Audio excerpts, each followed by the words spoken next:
Hands up! Hands up! No! Don't!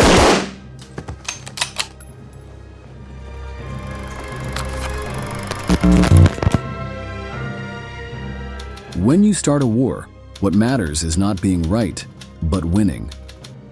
Those words were spoken by Adolf Hitler on August 22, 1939, at a meeting with his military chiefs. 10 days later, the German invasion of Poland marked the beginning of the largest conflict in history. The Führer was determined to pursue his dream of creating a new empire.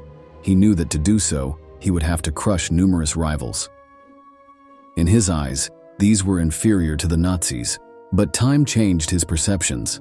As the battle progressed, the Germans encountered three very particular enemies who were willing to stop the brutal conquest of the Third Reich. In this new military history video, we will discover what the Nazis thought about Soviet, British, and American soldiers, and how these perceptions influenced the development of the clashes, as well as the actions the Germans took to confront any voice that opposed Hitler. Join us to discover new secrets of World War II.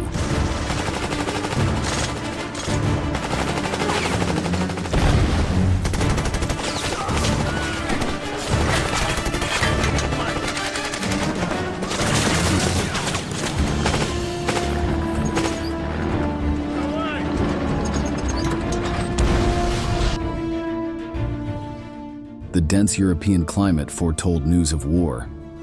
On September 1, 1939, Adolf Hitler's German troops entered Polish territory and laid waste to everything. But they did not stop there.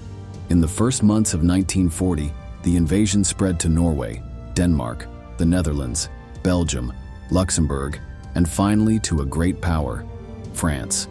All nations fell victim to Nazism.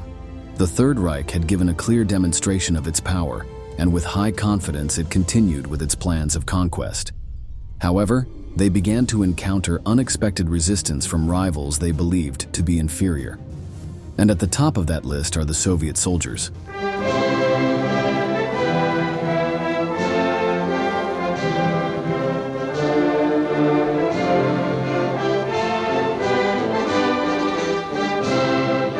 The Red Army was one of the most emblematic rivals of the Germans for different reasons.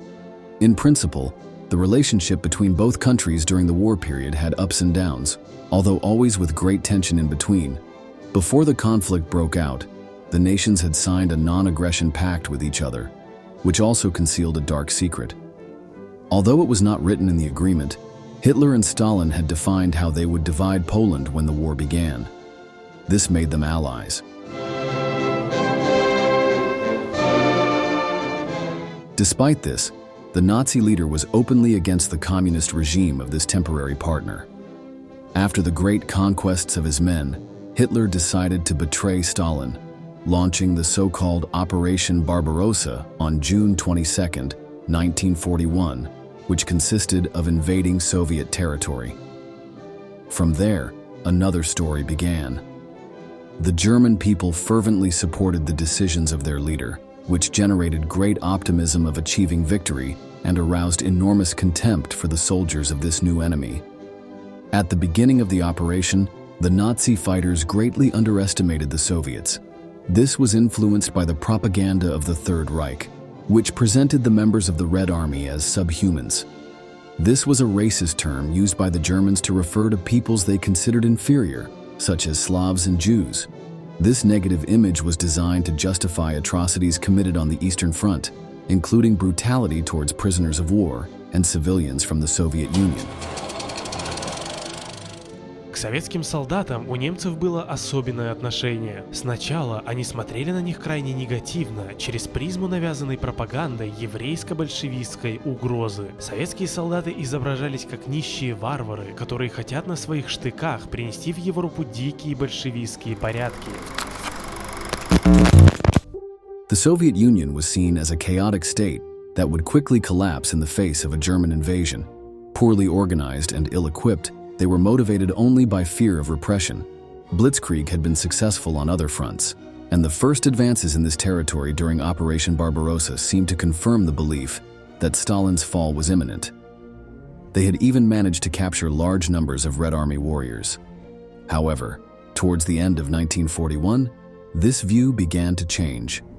The arrival of the Russian winter, together with the ability of its warriors to continue resisting and launch counterattacks on the outskirts of Moscow, surprised many German soldiers. Beyond suffering huge losses, the tenacious defense of Stalin's men prevented the country from collapsing as expected. Although Hitler's forces had advanced quickly, they underestimated both the skill of their rivals and the harshness of the winter conditions. All this together demonstrated to the Nazis that the Soviets were not an easy enemy to defeat. Amid the brutal battle, signs of respect began to emerge among German soldiers for the Russian ability to withstand the toughest challenges and its skill to bounce back after major blows. The Russians continued to fight in the most hopeless situations. Surprise and respect for German officers were also caused by the physical and spiritual stamina of Soviet soldiers, their unpretentiousness, ability to survive in incredibly difficult conditions, and also courageously endure hardships and suffering. The Germans also admired the Soviet soldiers' ability to work, their speed, and their skill in which they built complex fortifications and underground tunnels. Operation Barbarossa ended in December 1941 due to the Soviets' incredible resistance. However, the retreating Germans were already preparing for the next blow. The Battle of Stalingrad, which saw its first major clashes inside the city on 23 August 1942, marked a turning point both militarily and psychologically. In this engagement, the Soviets again demonstrated fierce resistance and managed to encircle and defeat the German Sixth Army, which represented one of the biggest setbacks for the Third Reich. The brutality of the Russian defense challenged the Nazis' initial perceptions. German soldiers who participated in the fighting and survived described the Red Army men as incredibly tough fighters, willing to do anything to defend their land. From that point on, Nazi propaganda had to adjust its narrative, implicitly acknowledging the strength of the Soviets, while still insisting that they were led by a tyrannical and cruel regime. In the final stages of the war, many German soldiers knew they were fighting an enemy that was not only militarily capable, but also filled with a deep desire for revenge for the destruction of their homeland. The Russian advance on Berlin was savage. Stalin's warriors were relentless, and the enormous sacrifice paid off. They eventually conquered the capital of the Third Reich. The Soviets had certainly been the exception to the rule in Europe, proving that not all countries would fall under Adolf Hitler's sweeping power. The Germans were interested in the difference in tactics against Allied forces on the Western Front and the USSR. Against Europeans, quickly seized the initiative in an unexpected encounter and forced the enemy to surrender. It worked almost 100% of the time for the Germans. It didn't work only with Soviet soldiers. They fought back, even when the chances of success were minimal. Now, after learning about the surprising Soviet resilience, it is time to move on to the Second Army, and here we find a very different opinion of the Germans, both in terms of propaganda and combat experiences. We are talking about the forces of Great Britain.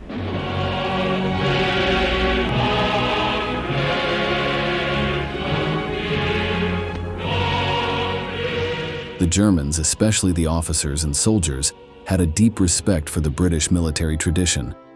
With their long history in international conflicts and their reputation for discipline and professionalism, they were seen as a respectable and worthy enemy.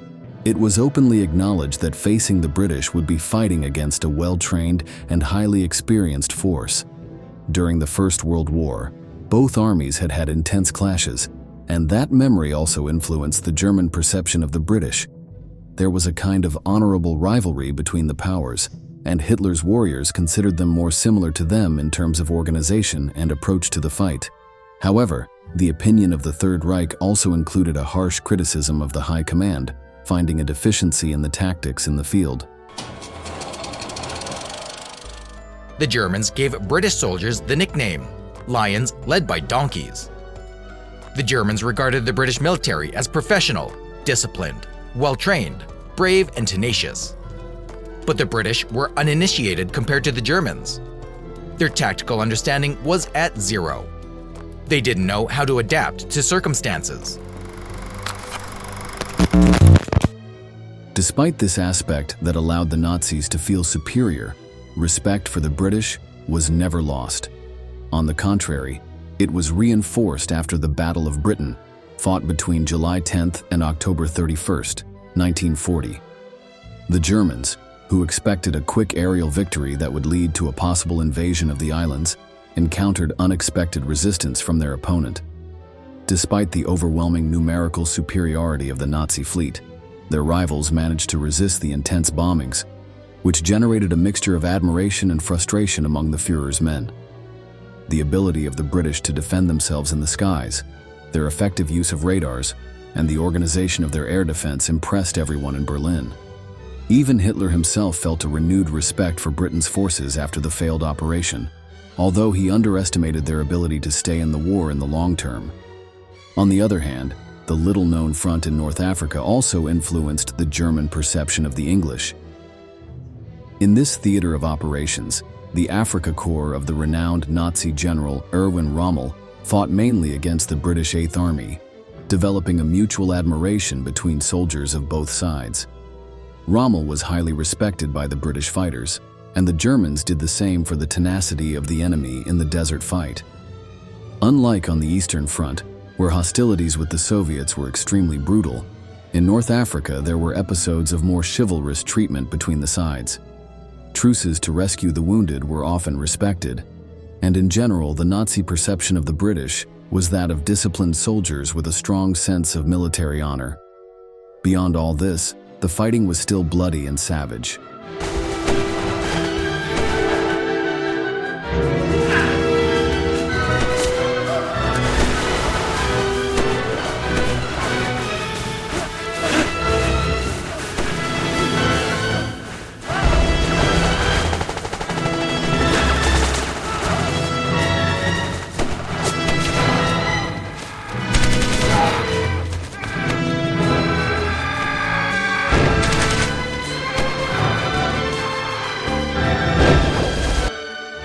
When the machine guns started firing, the bullets made no distinction between nationalities.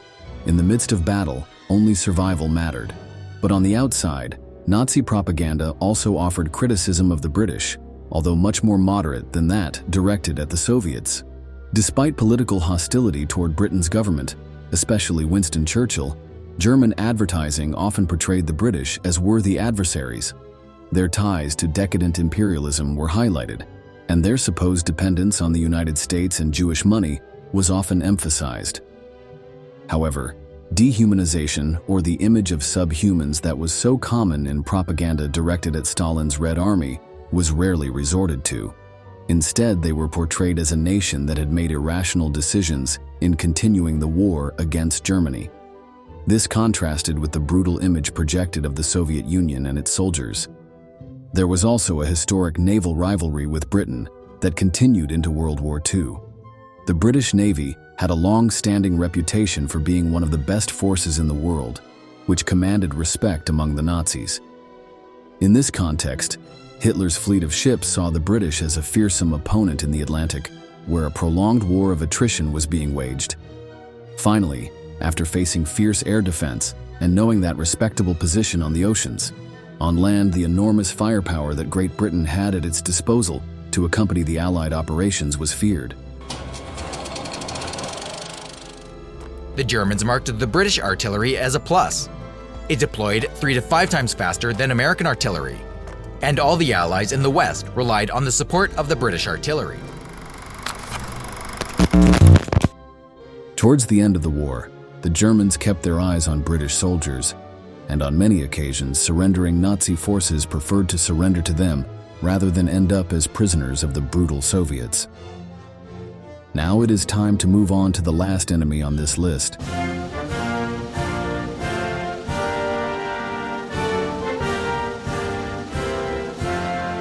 These are the US troops who played a crucial role in the fate of World War II and whose perception from the German point of view was very different from that of the Soviets and the British. To begin with, before the US entered the war as a result of the Japanese attack on the naval base at Pearl Harbor on December 7, 1941, the Nazis did not consider Washington to be a serious threat. The regime's propaganda portrayed Americans as a materialistic people, focused on consumerism and technology, without the same military tradition and discipline as Europeans. They were seen as inexperienced soldiers who would enter the war without adequate preparation, which generated a perception of inferiority with respect to the armies of the old continent. In addition, the Germans were confident that the American people would not have the will to sustain a prolonged battle due to their geographical isolation. And as if that were not enough, Hitler himself expressed doubts about the United States' ability to maintain a fight on two fronts against Germany and Japan. Despite initial speculation, Washington soldiers entered the war, and the first important interaction against the Nazis occurred in North Africa in 1942. As with the British, Rommel's forces faced the enemy, and in this case they obtained significant victories against the American troops. The Germans had a very definite and unanimous impression of the Americans. All those who fought with them on the Western Front speak of the US Army as mediocre soldiers, who didn't have sufficient stamina and determination. The Americans achieved victories only thanks to an unlimited amount of resources: military equipment, weapons, and ammunition. The Nazis compared the Americans unfavorably to the British, who had more experience on the battlefield. However, this event also motivated American soldiers to make important changes in their leadership, tactics, and logistics, which significantly improved their combat performance. The major operation that clearly shows the progress of American forces was the Normandy landings of June 6, 1944, when the Allies carried out the largest amphibious invasion in history. Although the Nazis managed to inflict heavy losses during the first stage of the mission, American forces demonstrated great skill in prevailing on the beaches and then rapidly expanding into the interior of France. This surprised the Germans and marked a breaking point for the Third Reich, whose dominance began to be seriously compromised. In fact, the numerical and material superiority of the Americans allowed them to make great strides towards the liberation of France. This dealt a devastating blow to Hitler's troops, who were in a difficult situation. However, the Führer's men continued to feel that they were superior to their enemy. In Germany in 1944 to 1945, there was an acute shortage of resources. The Americans fought aggressively, but they were tactically clumsy. Their tactics were primitive. They sent troops forward, besieging the enemy with excessive fire. The soldiers didn't show special zeal and heroism. They did their job and tried to survive the war. The Germans were very fond of making ambushes against the Americans. It was perfect against their aggressive, straightforward tactics. Despite being vulnerable to certain German strategies, the Americans did not stop advancing. Soon their logistical efficiency, supply efficiency, and ability to mobilize troops and equipment quickly became one of the keys to the war. The same happened with their air and naval dominance, something that impressed the Nazi forces. The mass production of tanks, planes, and weapons, as well as their ability to continue fighting without interruptions, became a point of respect for the Americans. The Battle of the Bulge, which began on December 16, 1944, was the last offensive launched by German troops in the hope of dividing the Allied forces and negotiating a favorable peace agreement for their country. However, it was a failure. The combat only served to allow Nazi soldiers to observe firsthand the tenacity of the Americans in the field. Despite the harsh winter conditions and ambushes by the Third Reich, the Americans managed to resist and eventually counterattack. Here again, America's industrial capacity had a great impact, allowing it to have an inexhaustible flow of equipment and supplies to sustain prolonged operations. Towards the end of the war, the Germans began to see the Americans as the main military power among the Western Allies. Their ability to take the battle to Europe and then advance on Berlin was a clear sign of their power. As with the British, many defeated Nazi soldiers preferred to surrender to American forces rather than fight with the Soviets, who were thirsty for revenge for the brutality of the Eastern Front. The example of these three armies shows how the Nazis radically changed their opinion of the enemies they faced. Their excessive confidence and the way in which they underestimated their rivals were an important part of the collapse of a regime that was convinced it would dominate the world. Now it is time to say goodbye. Thank you for following us to the end.